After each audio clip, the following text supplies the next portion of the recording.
Welcome to Assamese e-classroom. আজি আমি দশম শ্ৰেণীৰ গণিতৰ 14.3 অনুশীলনীৰ question number 5 টো solve কৰিম। তো প্ৰথমতে questionটো চাও আহা কি দিয়া আছে। চাৰিশটা নিয়ন লেম্পৰ আয়ুসকাল তলৰ তালিকাত বিভাজন কৰি দিয়া হৈছে। আৰু টেবুলখনত আমাৰ কি দিয়া আছে আয়ুসকাল ঘণ্টাত দিয়া আছে আৰু লেম্পৰ সংখ্যা দিয়া আছে। আৰু টেবুলখনৰ সহায়ত আমি কি উলিয়াব লাগে এটা লেম্পৰ মধ্যমা আয়ুসকাল উলিয়াব লাগে। questionটো solve কৰিবলৈ প্ৰথমতে টেবুলখন মই এনেদৰে বনাই লৈছো। আমাৰ প্ৰশ্নত শ্ৰেণী অন্তৰাল আৰু বাৰংবাৰতা অলৰেডি দিয়া আছে টেবুলখনত কিন্তু সঞ্চয় বাৰংবাৰতাৰ বাবে মই এক্সট্ৰা কলম এটা এড কৰিছো ঠিক আছে তো শ্ৰেণী অন্তৰাল দিয়া আছে বাৰংবাৰতা দিয়া আছে এতিয়া সঞ্চয় বাৰংবাৰতা আমি কেনেদৰে উলিয়াম অলৰেডি আমি আগৰ ভিডিঅ'সমূহত চাইছো কেনেদৰে উলিয়াব লাগে তো প্ৰথম ৰটোৰ ক্ষেত্ৰত আমাৰ যোনটো বাৰংবাৰতা আছে হেতুৱে হ'ব আমাৰ সঞ্চয় বাৰংবাৰতা দেন নেক্সট ৰটোৰ কাৰণে কি হ'ব এই শ্ৰেণীটোৰ বাৰংবাৰতা প্লাস আগৰ শ্ৰেণীৰ সঞ্চয় বাৰংবাৰতাটো আমি যোগ কৰিম কিমান আহিব এটো 70 তাৰ পিছৰটোৰ কাৰণে কি কৰিব লাগিব এইটো শ্ৰেণীৰ বাৰংবাৰতা যোগ আগৰ শ্ৰেণীৰ সঞ্চয় বাৰংবাৰতা তো এনেদৰে আমি বাকিখিনিও লিখি লম এনেদৰে আমি গুটে সঞ্চয় বাৰংবাৰতাৰ ভ্যালুখিনি উলিয়াই ললো এতিয়া সঞ্চয় বাৰংবাৰতাৰ একেবাৰে শেষত থকা ভ্যালুটো কোনটো 400 আৰু মই কি কৈছিলো যে এইটোৱে হৈছে আমাৰ মুঠ অৰ্থাৎ এনৰ ভ্যালু হয় না তো এনৰ ভ্যালু পোৱাৰ পিছত আমি এটা কি কৰিব লাগিব যেহেতু মধ্যমা উলিয়াব লাগে তো আমি প্ৰথমতে উলিয়াই লম n/2 অৰ্থাৎ 400/2 কৰিলে আমি কিমান পাম 200 এতে এই 200 টো আমি কত চাম 200 ৰ ভ্যালুৰ লগত আমি সঞ্চয় বাৰংবাৰতাৰ ভ্যালু যিবিলাক ডাঙৰ ভ্যালু আছে 200 তকৈ সেই ভ্যালু হম চাম 216 290 352 and 400 but 200 ৰ একেবাৰে ওচৰত থকা ডাঙৰ ভ্যালুটো কোনটো 216 অৰ্থাৎ আমাৰ ইয়াৰ সমান্তৰালভাৱে থকা এই শ্ৰেণীটোৱে হ'ব আমাৰ মধ্যমা শ্ৰেণী এতিয়া আমি মধ্যমা শ্ৰেণীটো পালো 3000 ৰ পৰা 3500 মধ্যমা শ্ৰেণীটো পোৱাৰ পিছত আমি মধ্যমা উলিয়াবলৈ আৰু কি ভ্যালু লাগিব আমাক প্ৰথমতে আমি লিখিম l ৰ মান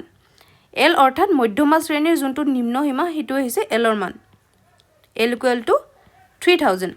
তাৰ পিছত আমাক লাগিব h ৰ ভ্যালু h মানে হৈছে আমি উচ্চ সীমাৰ পৰা নিম্ন সীমা মাইনাস কৰিলে কিমান পাম 500 এইটো হৈছে আমাৰ h ৰ ভ্যালু তাৰ পিছত লাগিব আমাক f অৰ্থাৎ মধ্যমা শ্ৰেণী যোনটো আছে মধ্যমা শ্ৰেণীৰ বাৰংবাৰতা আৰু এইটো হ'ব 86 দেন cf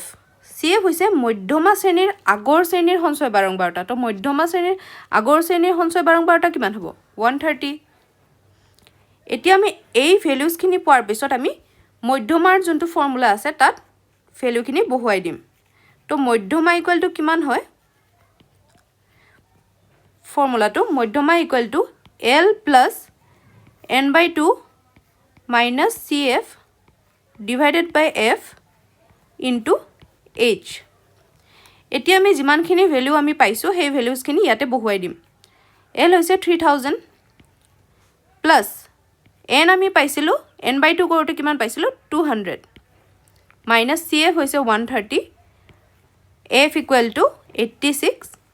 আৰু h ৰ মান হৈছে আমাৰ 500 এতিয়া ক্যালকুলেশনস খিনি তোমালোকে নিজে কৰিবলৈ ট্ৰাই কৰা আৰু লাষ্টৰ আনসাৰটো মোৰ লগত ভেৰিফাই কৰি চাবা যে কাৰেক্ট হৈছে নে নাই এতিয়া আমাৰ হ'ব এইটো 3000 plus 200 ৰ পৰা 130 গলে কিমান হ'ব 70 divided by 86 multiply by 500 ঠিক আছে এতিয়া আমি 2 ৰে কাটিব পাৰিম কিমান হ'ব 43 আৰু 70 কাটিলে আহিব আমাৰ 35 এটা 3000 plus 35 ক 5 ৰে মাল্টিপ্লাই কৰা 5 5 গুণ কিমান হ'ব 25 ৰ 5 হাতত থাকিল 2 5 3 গুণ 15 আৰু 2 17 আৰু দুটা শূন্য আছে তো দুটা শূন্য বহুৱাই দিছো ডিভাইডেড বাই 43 তো এতিয়া 17500 আমি কিহেৰে ডিভাইড কৰিম 43 তো যেহেতু দুটা ডিজিটক না যাব তো আমি একেবাৰে তিনিটা লব লাগিব 175 ক কিমান বাৰ যাব 43 ৰে ডিভাইড কৰিলে ধৰিলো 4 বাৰ 4 3 গুণ 12 4 4 গুণ 16 17 কিমান আহিব বাকি 3 এতিয়া এটা শূন্য নমাই আনিলো যেহেতু 3 ক ডিভাইড কৰিব নোৱাৰি বাট এতিয়াও 30 সংখ্যাটো 43 তকৈ সৰু হৈ আছে তো আমি এই শূন্যটো নমাই আনিম তললৈ যেহেতু দুটা ডিজিট একেলগে নমাই আনিলোঁ তো আমি ইয়াতেও এটা শূন্য দিব লাগিব ঠিক আছে এতিয়া আমি কিমান বাৰ দিব পাৰো চোৱা যদি ইয়াতে 6 দিও 6 3 গুণ 18 হাতত 1 6 4 গুণ 24 চাৰিফালে 25 258 মাইনাস কৰিলে কিমান আহিব আমাৰ ইফালে 2 9 পৰা 5 গলে 4 এতিয়া 42 43 কে সৰু তো আমি এটা দশমিক দিম দশমিক দিয়াৰ কাৰণে ইয়াতে এটা 0 আহিব তাৰ পিছত এতিয়া 420 ক আমি কিমান বাৰ কাটিব পাৰো ইয়াতে 9 দিব পাৰো 9 দিলে কিমান হ'ব 9 3 গুণ 27 হাতত থাকিলে 2 9 4 গুণ 36 আৰু 2 38 387 0 পৰা 3 ইফালে ধাৰ কৰি আনিলো তো ইয়াতে থাকিব 3 আৰু ইয়াতে হ'ব 3 11 পৰা 8 গলে 3 ঠিক আছে দশমিকৰ কাৰণে আমি আৰু এটা শূন্য নমাই আনিম এতিয়া কিমান বাৰ দিব পাৰি চোৱা 7 দিলে কিমান আহিব আমাৰ 7 3 গুণ 21 7 4 গুণ 28 29 30 301 এটা 0 পৰা 1 না যায় ধাৰ কৰি আনিলো তাৰ পিছত 10 পৰা 1 গলে হ'ব 9 ইফালে থাকিব 2 ঠিক আছে তাৰ পিছত আকৌ এবাৰ দশমিকৰ কাৰণে এটা শূন্য দিব পাৰিম কিমান বাৰ যাব এতিয়া 6